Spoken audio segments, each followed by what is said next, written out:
sino po yung pinagkatiwalaan, ay siya munang didiskarte. Kaya sa pagkakataon po ito, ay diskarte lang po muna ng inyong pinagkatiwalaan.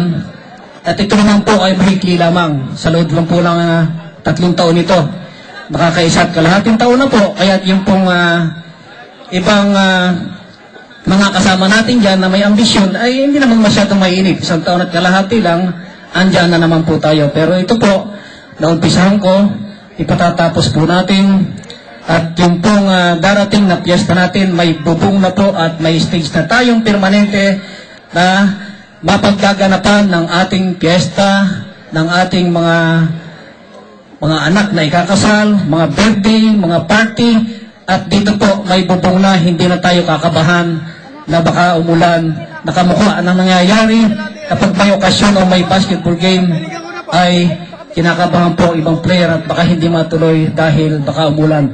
Yan po ay hindi na tayo magkakaroon ng pag-aagam-agam o pag-aalala dahil kahit umulan po, matutuloy pong lahat ang schedule na gaganapin dito at magkakabubong po, makukumpleto ito bago magpiesta sa 2009 na para po sa mga tiga San Leonardo at para po sa bayan ng San Leonardo. Yung pong basurahan natin, nasamantalahin ko na rin po at yan po ay kailangan natin dahil yung pong kalinisan, yan po ang mukha ng bayan, yan po ang pinaka nakikita ng mga dayuhan na nagpupunta sa ating bayan. Pangit pong tingnan kung andyan sa highway, kung andyan sa patubig, kung andyan po sa ating karsada yung mga basura. Kaya kami po ay nakikiusap doon sa bawat kabarangay natin na yung kanilang basura ay sinupin, ipaplastic lang po yan, ilalagay nyo sa inyong harapan, magkakaroon po tayo ng schedule ng pag-pick up doon sa basura at naroon na po tayong basurahan doon po sa Tagumpay. At yan po ay pinakiusap natin doon sa kapitan din po ng Tagumpay at sa kanilang lugar para nang sa ganoon mapaganda natin at mapalinis yung ating bayan na alam ko pong mahal din ninyo, alam ko pong mahalaga din sa inyo, alam ko po na gusto rin ninyong mapaulad at tulad ko po gusto rin ninyong mabigyan ng magandang kinabukasan ang bawat isa at bawat pamilya dito sa San Leonardo. Kaya po sana hindi po masamang mangarap, taasan na rin po natin ang ating pangarap. Marami pa pong kulang doon sa ating panahon at ginagawa. Marami pa pong dapat na gawin para po doon sa ating mga balaking tulad po ng pagpapagawa ng eskwelahan, tulad po ng mabigyan natin ng libreng tuition yung mga ating mga estudyante, tulad po ng mga mabigyan natin ng ilang kurso na dito mismo sa San Leonardo mag-aaral ng makatipid sa oras at sa pamasahe yung ating mga kababayan.